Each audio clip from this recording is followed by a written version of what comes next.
Good evening, everybody, or good morning, or wherever you are when you stumble upon this video. So, I wanted to just dive right into something fascinating, I think, and more underground. And thanks again for always tuning in, everybody. I'm just a little bit run down for time. I feel a little physically down, so I'm not as sporadic and gonna be outgoing with this one. So like you never know, but I found a good article on Paul Krassner, who conducted a lot of interviews and did a lot of interviews, pardon me, for Playboy. And I wanted to really just do this one for the Playboy fans because I feel like I've been laying dormant on a lot of Playboy topics and subjects, but I just wanted to quickly grab your attention for a moment before I get into this. I always say when I do my Playboy Mysteries episodes that I want to say usually after every time I do them, I always say I'm going to stop doing them. But I want to say this time in the future, I'll just keep doing them until I run out of mysteries to talk about. Meaning, I found a couple good ones that I think are very interesting. And I don't know, maybe you guys might think they're interesting too because I notice a lot of this shit gets just kind of like hidden under the carpet, like never to be talked about again, and it's kind of a crying shame. And I'm glad to think in my own way that I'm bringing, in my opinion, just some justice of some sorts to their lives because it almost makes me feel like, damn, like do these women is their legacy nothing to anybody? It just seems fucking tragic that a lot of these girls just fade out under, in my opinion, mysterious circumstances. And honestly, I'm just quite sick of it. It's really crazy to think that people will just sit there and go, oh, well, it's a big misconception or a misunderstanding, or it's like, well, that's quite a few misconceptions and quite a few misunderstandings repeatedly without any solid questions or answers, and still a lot of that just looming in the air. So I just wanted to touch base on that, and I just don't think it's freaking fair. I think a lot of it's bullshit, in my opinion. Some of the Playboy mysteries I talk about, I think it's crazy to think that, in my opinion, all these women and men, their deaths just kind of were forgotten about. And so, I'm not going to let them be forgotten about. So that's just me. I love solving mysteries, so I'll get into my Paul Krassner episode here. He did do a lot of interviews for Playboy. He conducted a lot of interviews, and if you're wondering who was Paul Krassner, well, he was a writer. He was very much an activist. He founded and made his own magazine called The Realist, which he definitely was, I would like to think, talking about his controversial opinions and pushing them, in my opinion, and just talking about a lot of things that are, I guess, underground and not really talked about, or political stuff. That's what Paul Krassner was into. He definitely did do a lot of stuff with Playboy back in the day, but that was just one of the things he did. He was also one of the co-founders of the Yippies, which was a radical activist group, mixed with some humor, I guess, protests and just theater stuff in general. So that's a little bit about him. I wanted to say I stumbled upon a very cool article about him, and it was basically I'm just going to read what I'm reading here to you guys. So Krassner was deeply connected in the scene in Greenwich Village during the 1960s. That area along in the East Village was basically the heart of the counterculture movement in New York. We're talking about artists, activists, musicians, writers, and political radicals, all mixing together in one place. So he was very much into pop culture, politics, art, and I want to say he had some stern opinions of his own for sure. He did have a magazine called The Realist, which became a platform where almost anything could be questioned. Government, religion, social norms, nothing was off limits. And that's where his reputation really comes from. He wasn't just criticizing power. He was mocking it, exposing it, and sometimes confusing people on purpose to make them think more deeply. So, in my opinion, he sounds like a little bit of a crook, like kind of some crooked shenanigans going on there. It's like he definitely has some crooked shenanigans for sure. He did have, on the other hand, a representation and a return to conservative values in the 1980s, strong military traditional cultures, and a more constructed view of American identity, which was Reagan. So I wanted to touch base on Reagan since that was his views. Now, I stumbled upon this whole article like I usually do, just being bored and just looking for something new for you guys, because I know the Playboy fans, I wouldn't say you guys are tuning out, but I do get, it is a drastic change, like, RFID chips and hidden knowledges of the world to, Playboy did, all that stuff. So I wanted to talk about this because I thought it was really fascinating, and I discovered this article on espionscan.org. Sound familiar, Audra? I know you're tuning in. Anyways, yeah, we all know why she stole that bag, eh? You know what I'm saying? It must have been, in my opinion, just for jokes. You guys know this is for the Playboy fans, but maybe there was some kind of code word in the mansion, like this is where the snow is at in these gift bags, and that's why maybe Audra was like, going down there real quick, going, damn, I gotta get that bag. That's my joke. That's, Audra couldn't get her own bag, so she stole it. Oh, geez. I wonder what her whole opinion on the lesbian thing is now, since that's all been, come about, Just my opinion. I'd love to hear her new updated version. But anyway, we'll troll Audra another time. I'm sure she's used to it by now. I'm sure, I don't know. She's fucked. She's, in my opinion, she's just another weirdo. She seems, in my opinion, to have the same garbage excuses like the other people do. Like, oh no, like, well, what were you even doing there if you were such a spy? On a side note, before I dive into this Espion Scan article, I figured I'd talk about this subject with Krassner here, and then, kind of troll Audra, and like all in one, because I did actually discover this through espionscan.org. But no, like, really, like, if Audra was there, in my opinion, it's like, well, what were you doing there? And why did you keep going back? There must have been, in my opinion, some hidden acknowledgement. Like, you must have not been, in my opinion, too scared to go back if you kept going back for even over a week or two of a period of time. So I just noticed as a pattern, like, when I, like, try to see things in the legal aspect, it's like, well, that would seem to, in my opinion, and I'm not,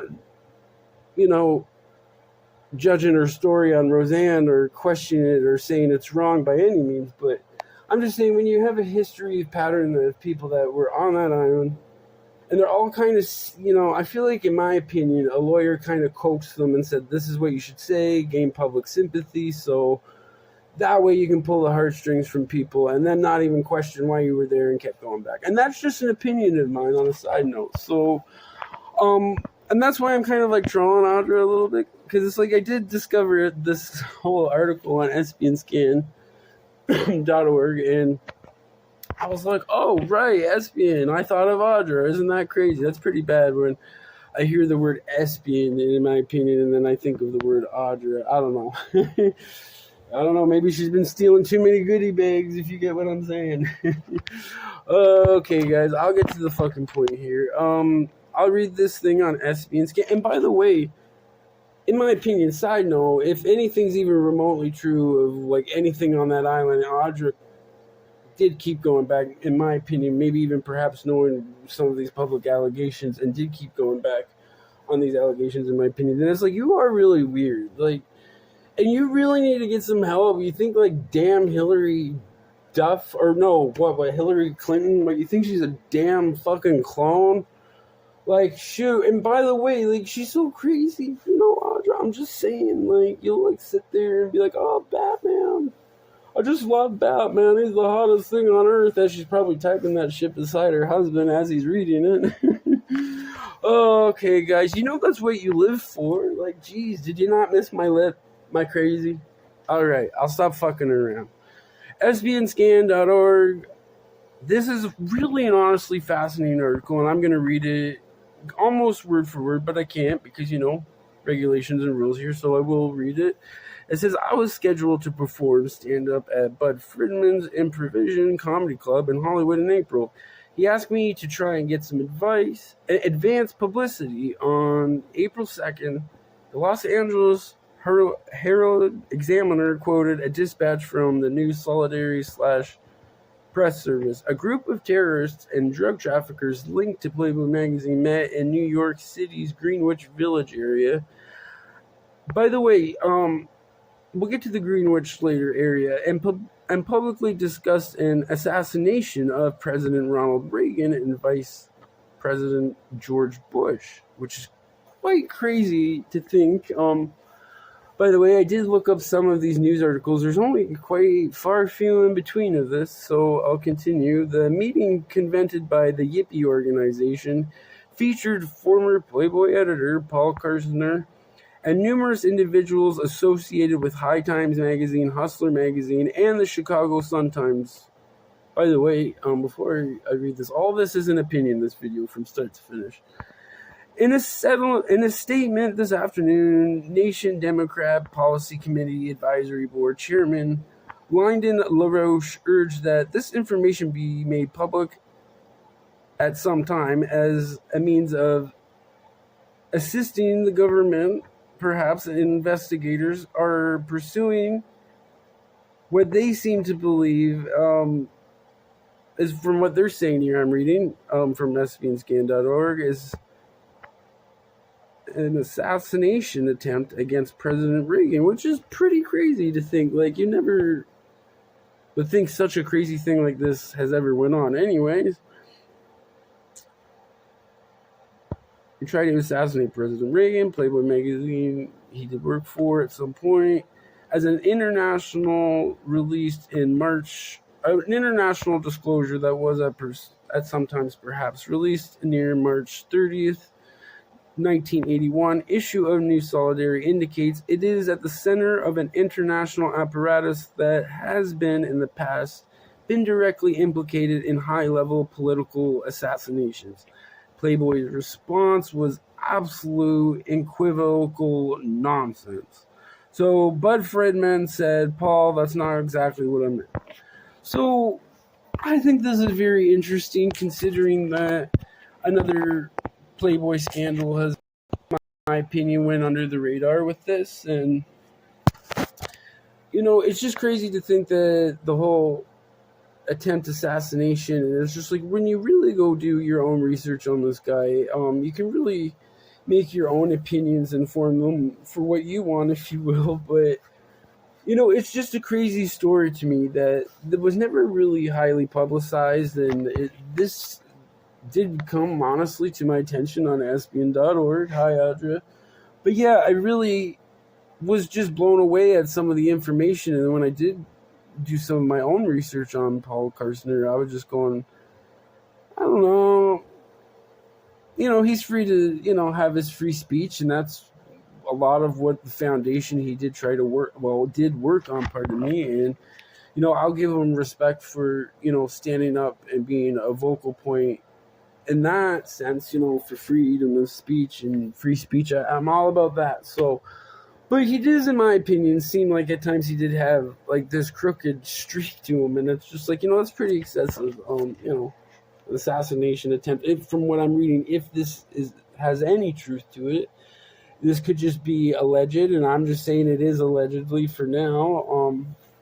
Until maybe a more thorough investigation would be down the line, if there is. But it is a very cool rabbit hole for you Playboy fans to just dive into. And the whole Greenwich Village scenario, I do notice that there is a lot of heavy association with Greenwich with Playboy and the Playboy models, because I did Google Greenwich Village and Playboy models together, and there has been quite a few Playmates that it did photos of there. So there's a lot of, in my opinion, some significance towards why Greenwich is so important to these people. And I don't know why. I want to say in the book Ammo that I read, that was the free audio book from Alice Denham, I want to say she did very much, I think, I'm 99% certain, but don't quote me, it's been a minute since I read her book for you guys, but I want to say she did mention Greenwich Village a couple of times in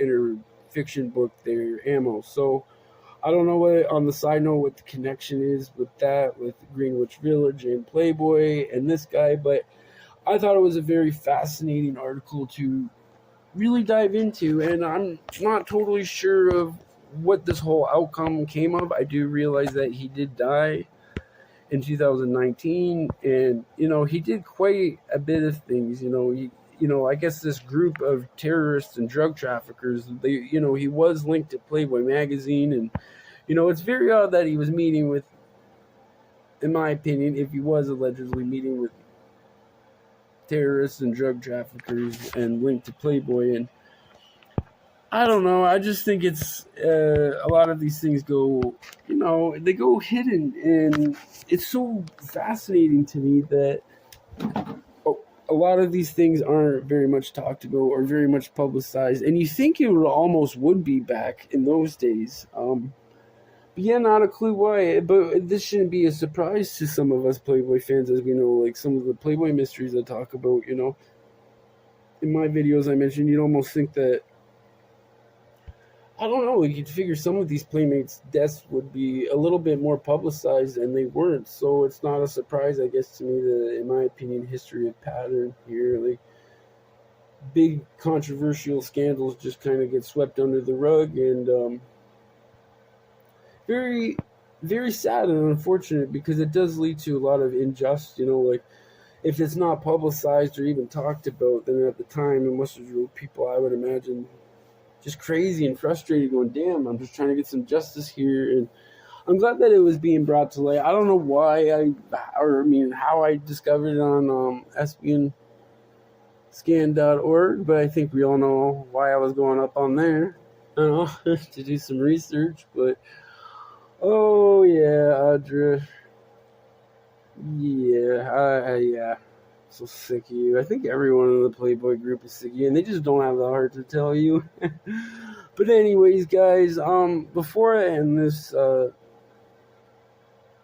YouTube video, damn, thanks for tuning in to Thinking is Ghetto, and I'm sorry I'm not as energetic in this. I'm trying to keep as upbeat as I can through this and get through this, but yeah, always thanks for tuning in to the few people that pop up on here. I thought I'd do one for the Playboy peeps, because I do realize it's probably frustrating to anybody listening, going, when you going to give the tea on some Playboy shit already? Like, damn, we don't know about RFID chips. But if you don't know about RFID chips, go pop on to my other video, or Google RFID chips and people in Sweden, and that should just fill you in real quick. So before I ended this, I discovered another cool little rabbit hole for everybody. Isn't it interesting that I want to say in the 1930s, that there was this in the 1930s there was this Japanese magazine called Playboy magazine, and it was very much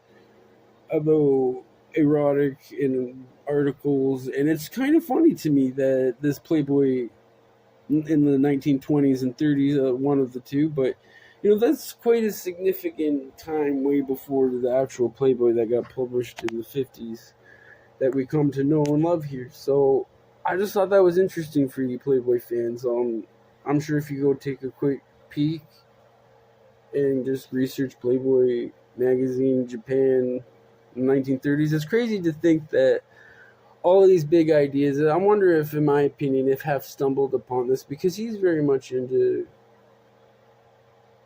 a lot of stuff that we are, Playboy fans, like free speech, political shit. You get what I'm saying? So I don't know. I'm wondering if he discovered it as a young man and just said, hey, maybe I'll do my own American version of Playboy. Because when you really think about it,